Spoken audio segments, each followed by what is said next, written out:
Halo bro, assalamualaikum warahmatullahi wabarakatuh. Jumpa lagi dengan saya Mas Turis Channel. Salam syukur sedunia. Oke, hari ini saya akan mau bahas cerita tentang kronologisnya Mas Ridwan kemarin motong salah komunikasi. Sebenarnya tidak ada yang salah dan tidak ada yang benar sebenarnya. Sama-sama salahnya. Jadi untuk yang saya salahkan sama-sama salah karena saling tidak bisa mengerti dan saling tidak bisa berkoordinasi antara si pelanggan sama si tukang cukurnya. Jadi Mas Ridwan juga jam terbangnya kurang lama, jam terbangnya belum lama, jadi untuk koordinasi pertanyaannya kurang jelas. Jadi misalnya seberapa main gasak saja, dan yang dipangkas orangnya susah berbicara. Jadi tipe orang meneng gak patek diomong ngono, jadi lek jelasno iki dhek aras-arasen mau bilang apa ini nanti segini retek. Nah, itu sebenarnya orangnya udah beberapa kali udah pernah datang ke pangkas tempat kita Mas Turis. Cuman dia itu orang luar, jadi orang luar kota Bojonegoro ini. Dia tuh orang perantauan, orang pendatang gitu. Jadi ya saya gedak seperti itu dengan katakanlah gratis. Saya juga minta maaf karena kesalahan murni dari karyawan saya. Saya mengakui bahwa itu kesalahan Mas Ridwan. Kronologisnya katanya sih saya dari sebelahnya kan berbicara, katanya minta tipis, minta rata gitu. Terus di serok yang sebelah sini, serok pakai sepatu nomor 4, seruk segini, iya. Terus rata, iya, katanya bilangnya iya rata, iya. Itu katanya Mas Ridwan sudah ditanya 3 kali, segini rata, iya rata semuanya. Terus setelah untuk bagian atas udah terlanjur di serok pakai nomor 4, dia bilang, kependekan ini, bilangnya begitu ya. Kronologisnya seperti itu.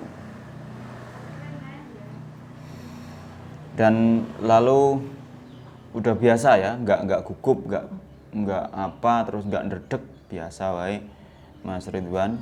Udah kulino di mana-mana seperti itu. Jadi udah kulino bekerja di AHM, di Yamaha, YEMI udah biasa dia. Jadi untuk dimarah itu biasa. Untungnya juga nggak marah sih, cuman saya yang agak emosi karena miskomunikasi. Karena Mas Ridwan juga keponakan saya, pasti saya juga membela keponakan saya walaupun sebenarnya keponakan saya itu salah. Saya tahu kalau saya.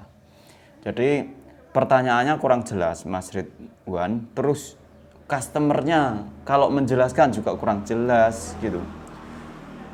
Si pelanggannya mungkin nggak tahu kalau ini orang baru. Mungkin tahu pun kalau ini tukang cukur baru, tapi juga males untuk menjelaskan gitu loh. Karena sebenarnya kita sebagai seorang tukang cukur, kalau jam tayangnya sudah lama, kita itu bisa antisipasi. Nanti bagian atas meskipun orangnya bilang gundul, pokoknya resik alale. Yang bikin jengkel itu kadang pelanggan seperti itu. Bilangnya, "Wes lah wong tua, gunduli ae, resiki." Nggih niki, resik saestu. Ketika kita serok pakai sepatu nomor 0, katanya gundul. Terus kalau kita jam terbang udah lama ya, pasti kita nanya lagi. Kalau saya nanya lagi jam terbang udah lama. Samping 0 segini, yang atas juga. Terus dia bilang, "Yo joto, jo dintek kabeh, ndur ya dicekno, ono cek rana." Itu kan membuat kita salah paham sebenarnya. Katanya gundul, pokoknya sementara resen tak kabeh ngono. Tapi sedangkan waktu kita sudah serok sudah semangat karena gundul itu paling mudah, itu mintanya yang atas minta disisakan gitu. Intinya bros.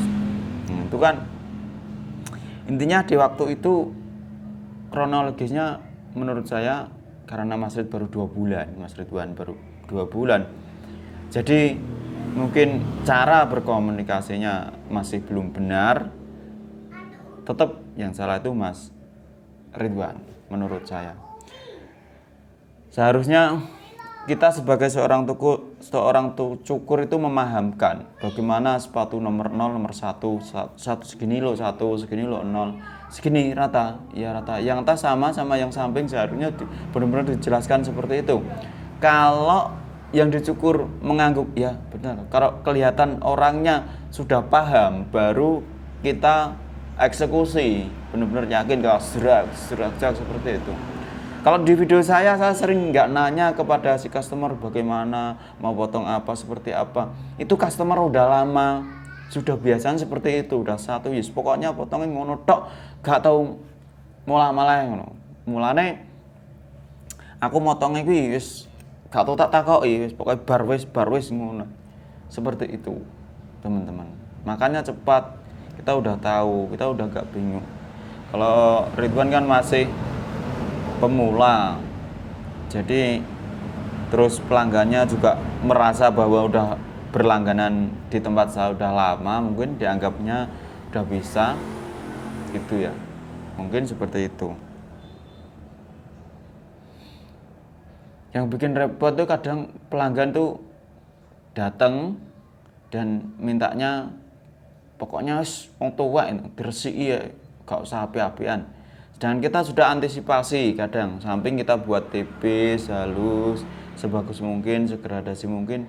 Nah, ternyata setelah dibikin seperti itu, dia bilang, loh, entah isisan. No, kadang seperti itu, akhirnya minta gundul. Itu juga sebenarnya nggak kesalahan si customer, kesalahan kita juga.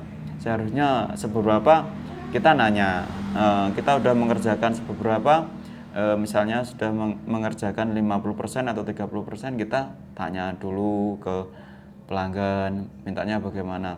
Tapi kadang juga nggak seperti itu, nggak bisa ditebak pelanggan itu, aneh-aneh. Kadang juga kita persepsinya bahwa dihabisin, nanti mintanya depan masih ada, sedangkan kita persepsinya seharusnya depan masih ada, kita kadang disuruh menghabiskan. Itu juga kesalahan kita, sebenarnya kita harus sering nanya. Tapi ini ada tapinya, teman-teman. Kalau kita keseringan nanya, itu yang dipangkas juga risih. Tukang cukur kok janjane pecus apa ora. Kadang seperti itu. Kadang orang ada yang seperti itu.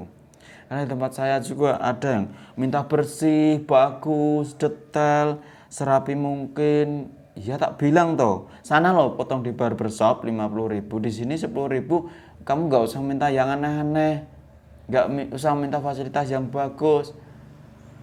Saya bilang gitu kadang ke customer. Lah, kita harus ngerumangsani toh.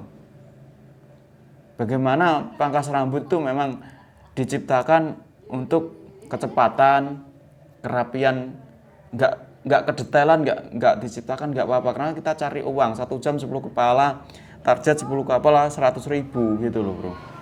Sedangkan kalau di barbershop setengah jam, walaupun motong 1 jam 50.000 nggak apa-apa gitu loh bro. Sebenarnya penghasilannya hampir sama sih bro.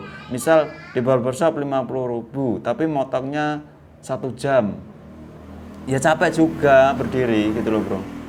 Nah kalau saya 1 jam bisa dapat 10 kepala, 9 kepala, durasi 5 menit, 6 menit, 7 menit. Kalau 7 kepala juga 70.000, masih banyakan saya sebenarnya dikasih 1 jam. Tapi kalau di barbershop setengah jam misalnya 50.000, 1 jam dapat 100.000, banyakan barbershop. Kerjanya nyantai, dapat 2 orang, tapi untuk durasi berdirinya sama-sama 1 jamnya, barbershop sama pangkas rambut, gitu bro. Nah, kalau barbershop bayar 50.000 mau dikasih motongnya cepat, yang nggak penak dong bang, sungkan dong. Bayar 50.000, masa dipotong cepet-cepet 5 menit kan yuk gak sesuai. Jadi makanya disuik-suik no. Nah ini aku potong rambut tak lama-lamakan, misalnya 1 jam, bayarnya 10.000. Yo nggak sesuai no bro, tekor neng waktu aku. Nggih anak bojo ngono. Balik nang Ridwanto meneh ya, ning Ridwan. Ridwan pancen baru sekitar 2 bulan hampir ini. Menurut saya untuk kemajuan memangkasnya bagus sih, cepat bisa dia. Cuman antara koordinasinya masih harus harus dilatih terus. Karena saya tidak pernah mentraining atau untuk saya kursuskan di mana, di barbershop atau di pangkas rambut di mana itu saya nggak pernah mengursuskan karyawan saya. Pokoknya bisa mangkas, berani mau belajar ya langsung praktek gitu saja, teman-teman. Mudah saja kalau seperti itu. Kalau mau kamu karakter seperti itu, nanti kamu cari karyawan mudah saja. Tapi banyak pangkas rambut yang udah rame pengen diijeni, pengen dipek dhewe. Aja sampai aku mek karyawan, kok nek mek karyawan gang 2 wulan 3 wulan wis iso engko buka dhewe. Kadang pikirane ngono, ya buka dhewe wong. Ikut kamu pangkas rambut lo berapa? Satu kepala 10.000. Sedangkan ikut di kamu dapat 5 orang, 50% 50%. Dia dapat 50.000. 50.000 itu kalau tidak masih bujang itu nggak cukup bro untuk kebutuhan sehari-hari. Kalau untuk keluarga 50.000 nggak cukup, makanya banyak yang buka sendiri kalau udah keluarga gitu bro. Tapi nggak apa-apa menurut saya, karena ini adalah mungkin skill yang bisa kita wariskan ke teman-teman atau ke tetangga kita atau ke orang lain ya. Biar bagaimanapun kalau ikut saya tetap saya ajari gitu. Ibaratnya saya tempat kursus secara gratis nggak apa-apa. Ikut saya 3 bulan keluar, 3 bulan keluar, 3 bulan buka sendiri, nggak apa-apa. Biarkan. Nama saya jelek, ya biasa saja, malah tambah terkenal. Kalau dibilang, oh Mas Turis karyawannya anyar terus, potongannya wali anyar, bujat, tak dandani gak apa-apa. Namaku malah semakin terkenal, semakin dikenal orang, semakin dibicarakan orang, terkenal. Tergantung kita milih ya, milih terkenal jelek atau terkenal baik gitu. Yang penting kan nggak hasil pangkasan saya yang rusak itu gitu. Kalau kamu mau mempunyai karakter yang seperti itu, mudah saja dapat karyawan, teman-teman. Nah, karyawan, kamu mintanya pengennya karyawan tapi langsung instan, dia langsung bisa, langsung jadi, langsung pakai. Ya, kalau dia kursus, misalnya dari barbershop kan kursusnya mahal, 2 juta, 3 juta ya. Itu kalau dia bisa ya buka sendiri, ngapain ikut kamu kan gitu.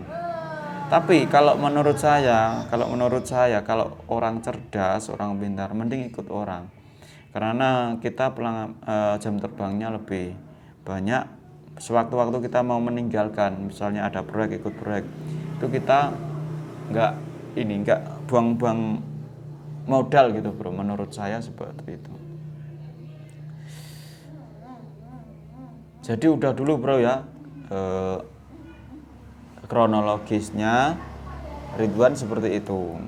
Jadi miskomunikasi, sebenarnya sama-sama salah karena Mas Ridwan juga pertanyaannya kurang jelas, yang dipangkas juga kurang jelas, segini rata iya langsung digasak serok. Sebenarnya kalau Mas Ridwan jam terbangnya udah lama, udah tinggi, antisipasi atas tuh pakai overcome, jangan sampai pakai sepatu nomor 4 atau nomor 3 dilangsungkan, jadi kelihatan gundul seperti itu bro.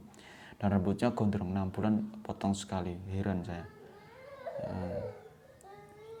Oke ya bro ya, semoga bermanfaat, karena sebaik-baiknya manusia adalah bermanfaat bagi orang lain. Terima kasih. Assalamualaikum warahmatullahi wabarakatuh. Salam cukur sedunia.